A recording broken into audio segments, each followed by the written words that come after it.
quase dando o horário de passar o pano no salão quando escutei o arrastar daquela cadeira no fundo, a mesma de sempre, a da mesa encostada na coluna. O barulho veio limpo direto, igual quando alguém se levanta com pressa. Só que ninguém tinha entrado pela porta. O sino não tocou, a campainha não vibrou nada. A luz do letreiro até piscou nessa hora, como se tivesse visto o que eu não vi. Naquele instante eu já sabia quem era, ou pelo menos achava que sabia, porque desde fazia mais de 3 meses que nesse mesmo horário, por volta de 4 e pouco, o mesmo sujeito aparecia. Barba grande, roupa velha, cheiro de mofo que chegava antes dele. Sempre escolhia a mesma mesa, sempre pedia a mesma coisa, sempre deixava a mão espalmada na madeira, como se precisasse sentir que estava ali de verdade. Só que naquela noite nem sombra dele. Fui andando devagar, pano molhado num balde que já estava quase esvaziando. O salão parecia respirar. Junto comigo, aquele silêncio abafado de lanchonete vazia. Quando cheguei perto da mesa, senti o ar mais quente, como se alguém tivesse acabado de levantar de um assento que segurou o calor por tempo demais. Passei a mão na madeira quente. Quente mesmo, esquentada por corpo, não por iluminação. E ao lado do prato de inox tinha uma marca de dedo suja, fresca, como se ele tivesse deslizado a mão ali há poucos minutos. O pior é que eu conhecia aquela marca, não de olhar claro, mas de repetição. Todo santo dia eu limpava aquele mesmo gesto, aquele mesmo formato ovalado comprido, que ele deixava sempre que apoiava o indicador antes de pedir o lanche. Dei um passo para trás, meio sem saber se chamava aquilo de paranoia ou de aviso, porque por mais estranho que fosse, eu gostava daquele cliente. Se é que dá para chamar de cliente um sujeito que nunca apareceu em boleto nenhum, nunca passou um cartão, nunca deixou troco, nada registrava, nem entrada, nem saída, nem pagamento. E isso começou a me corroer. Na semana anterior, eu até pedi para o meu sobrinho instalar uma câmera bem virada para a mesa, escondidinha entre os refrigerantes. Resolvi conferir. Abri o notebook atrás do balcão, rebobinei, deixei o vídeo rodando no horário certinho. Era como levar um tapa seco no rosto. A mesa estava vazia. No ângulo da câmera não tinha ninguém sentado, nada se mexia, nem cadeira, nem prato, nem a sombra torta dele. O pior, no áudio dava para escutar minha voz conversando com ele. Eu perguntando a comida, ele respondendo com aquele tom arrastado. O áudio registrava, mas a imagem não mostrava ninguém. Fechei o notebook na hora. Não queria engolir aquilo de novo. Desde então, fiz o possível para achar uma explicação lógica. Defeito no sensor, falha de gravação, ângulo mal ajustado. Só que nada explicava o jeito que o prato ficava sujo, o cheiro que ele deixava no ar, o calor que impregnava o assento. Voltei a me aproximar da mesa naquela noite, ainda segurando o pano. A cadeira estava levemente virada para trás, como se alguém tivesse se levantado rápido demais, igual ao som que eu tinha ouvido. E foi aí que vi algo que nunca tinha acontecido. O copo de vidro que eu deixava sempre virado de boca para baixo no canto estava em pé, cheio de água até a metade. Eu não tinha colocado água nenhuma. Meu primeiro impulso foi ir até a porta para ver se alguém tinha passado. Mas o vidro da entrada continuava embaçado por causa da chuva antiga e não tinha marca de mão nenhuma. Quando voltei, a cadeira tinha mudado de posição. Não era muito não, só um palmo, mas era impossível ignorar. Ela apontava agora para mim. Foi aí que a porta eletrônica fez aquele estalo estranho, como quando alguém empurra sem força. O letreiro piscou de novo e o cheiro chegou primeiro. Mofo forte, impregnado, igual roupa guardada em caixa úmida. Hoje não, por favor. Saiu da minha boca sem eu nem perceber. Porque na noite anterior esse cliente diferente tinha falado algo que me deixou sem reação. Amanhã é minha última noite. E eu não sei explicar porquê, mas aquela frase ficou martelando como se fosse contagem regressiva. Segurei o balcão para não parecer que minhas pernas iam dobrar. A sensação era de que alguém tinha acabado de passar do meu lado, tão perto que o ar mudou de temperatura. Olhei para a janela e o vidro estava começando a juntar gotículas só no canto esquerdo, exatamente onde refletia a mesa dele. Parecia respiração. Eu já estava com o coração batendo no pescoço quando escutei a voz baixa, rouca, atrás de mim. Eu disse que era a última. Virei tão rápido que quase derrubei o freezer pequeno. Não tinha ninguém, mas a porta do freezer, que sempre emperrava, estava aberta por inteiro. No ar, aquele cheiro de roupa molhada, a luz interna piscando no ritmo do letreiro lá fora, e o copo de água da mesa agora estava vazio. Me aproximei devagar, com a respiração cortada. O copo estava seco por dentro, como se alguém tivesse bebido cada gota. E o prato que antes estava limpo, agora tinha farelos. Os mesmos farelos do lanche que ele sempre pedia, como se tivesse acabado de comer. Não dei mais 2 passos, nem precisava. O assento estava quente de novo, muito mais quente que antes, como se alguém tivesse permanecido ali por muito tempo. Me abaixei só para encostar a mão e ver se era coisa da minha cabeça. Não era. E foi encostando ali que eu vi, no canto da madeira da mesa, gravado na poeira fina que tinha acumulado, uma frase escrita com dedo, tortinha, rápida. Obrigado por ter atendido. O pano escorregou da minha mão. Não sei explicar o que senti. Do lado da frase, a marca de um dedo enorme, o mesmo formato do dele. E no chão, bem no espaço entre a mesa e a coluna, 2 pegadas úmidas, como se alguém tivesse saído caminhando, mas só por alguns passos antes de desaparecer. A porta da lanchonete abriu completamente nessa hora, sozinha, igual quando ele chegava. O vento que entrou apagou uma das luzes pequenas do balcão. Aquele cheiro forte se dissipou como se tivesse sido levado para a rua. Não teve despedida, não teve barulho de cadeira, não teve sino da porta. Só as pegadas secando aos poucos e o assento ficando frio de novo. Nunca mais vi o homem da barba grande. Nunca mais a cadeira arrastou sozinha. Mas até hoje. E isso é o que mais me arrepia. Todo dia, no mesmo horário, antes do sol nascer, a mesa dele esquenta sozinha, igual um corpo que acabou de levantar. Como se ele ainda viesse ou como se nunca tivesse ido embora.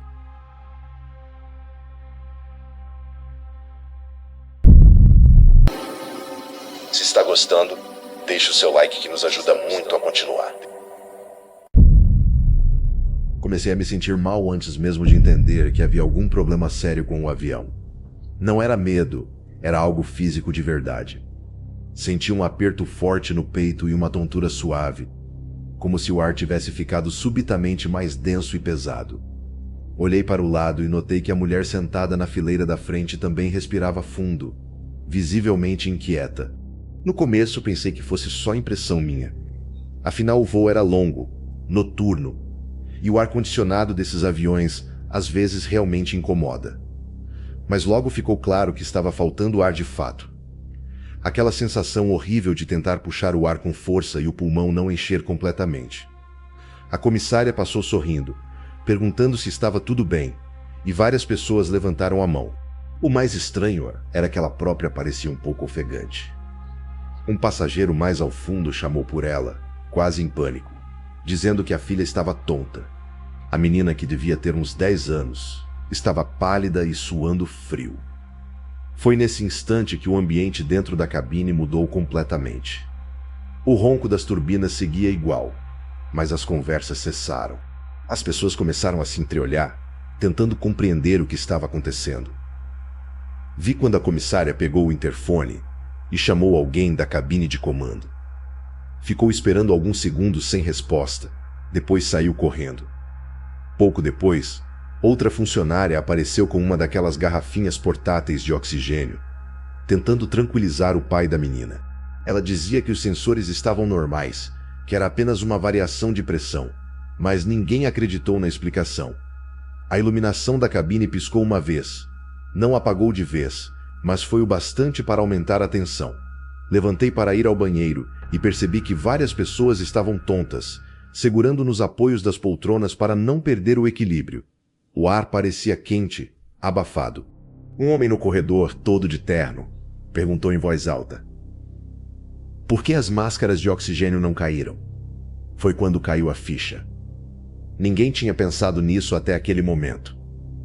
As máscaras simplesmente não haviam caído. A comissária voltou tentando acalmar todo mundo, dizendo que estava tudo sob controle e que o comandante já sabia, mas a voz dela tremia visivelmente. Depois disso, ficou impossível fingir que estava tudo bem. Uma mulher começou a chorar.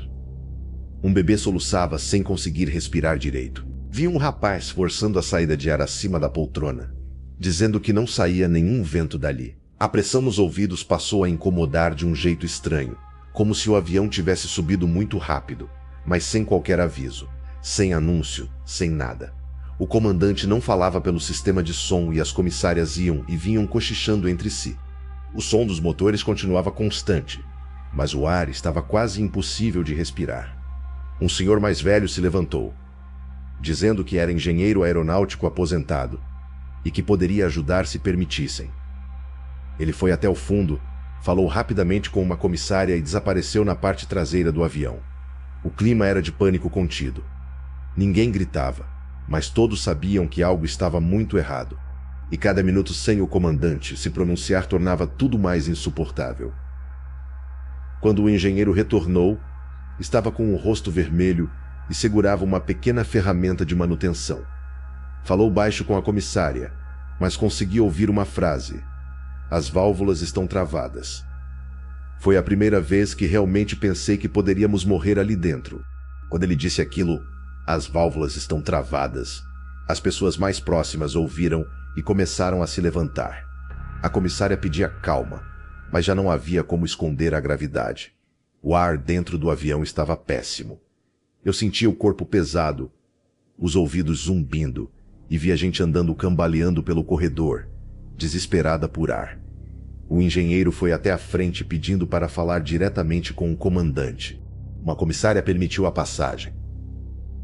Quando a porta da cabine abriu, deu para ver o copiloto suado, mexendo freneticamente em alguns controles. A porta fechou novamente sem nenhuma explicação. Alguns minutos depois, a voz do comandante finalmente saiu pelo alto-falante, mas entrecortada, cheia de interferência. Ele informou que estavam com problemas de comunicação com o controle de tráfego aéreo e que fariam uma descida de emergência, mas falava com a voz rouca, cansada, como se também estivesse com dificuldade para respirar.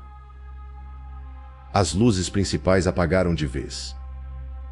Restaram apenas as luzes azuladas fracas do corredor e o ronco constante das turbinas. Uma mulher desmaiou perto de mim. Um rapaz tentava abaná-la com uma revista. O bebê da frente já não chorava mais. Só mantinha a boca aberta, tentando puxar ar. Ninguém gritava, mas o medo estava estampado em todos os rostos. Em certo momento o avião começou a descer. O som dos motores mudou e veio um alívio momentâneo, porque pelo menos estavam agindo. Mas logo veio um estalo forte e o avião balançou violentamente, fazendo malas caírem dos compartimentos superiores. O engenheiro voltou ao corredor explicando às pessoas que as válvulas do sistema de oxigênio tinham sido travadas por falha de manutenção. Ele conseguiu destravar uma delas, mas o fluxo ainda estava muito comprometido. Lembro dele dizendo que o sistema de emergência provavelmente havia sido testado com o avião no solo, e alguém se esqueceu de destravar depois. O comandante tentava estabilizar a aeronave, mas dava para sentir que ainda perdíamos altitude lentamente. Um apito agudo começou a soar lá da frente, e aos poucos, o ar ficou um pouco mais fresco, como se tivessem liberado parcialmente o sistema. De repente, as máscaras caíram. Todo mundo puxou ao mesmo tempo. Algumas não funcionavam, mas a minha sim. Foi o primeiro instante real de alívio. Em poucos segundos a respiração voltou ao normal. As comissárias começaram a verificar quem ainda estava inconsciente. O comandante anunciou que faríamos um pouso de emergência nas Ilhas Canárias. Era madrugada. A cabine ficou em silêncio total. Só se ouvia o som do avião descendo e alguns choros abafados. Quando as rodas tocaram o solo, ninguém aplaudiu. Não era um pouso de celebração. As luzes ainda piscavam, o ar continuava estranho e havia pessoas desmaiadas em várias fileiras.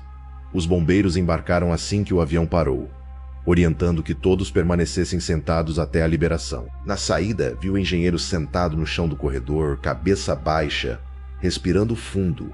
Uma comissária chorava discretamente perto da porta. No dia seguinte, as notícias falaram em falha de manutenção. O relatório oficial dizia que o sistema de oxigênio não havia sido corretamente resetado antes da decolagem. Mas um tripulante, em entrevista anônima, Contou que o problema já vinha acontecendo bem antes da falha ficar evidente. Segundo ele, o ar já estava sendo drenado de maneira irregular logo após a decolagem, como se alguém tivesse ativado o modo de teste com o avião em voo. Ninguém morreu, mas várias pessoas nunca mais entraram num avião. Eu faço parte desse grupo. Até hoje, quando escuto o som de turbinas, sinto novamente aquele mesmo aperto no peito daquela noite e me lembro do engenheiro murmurando baixinho, antes da descida. Isso não era para ter acontecido com o avião cheio.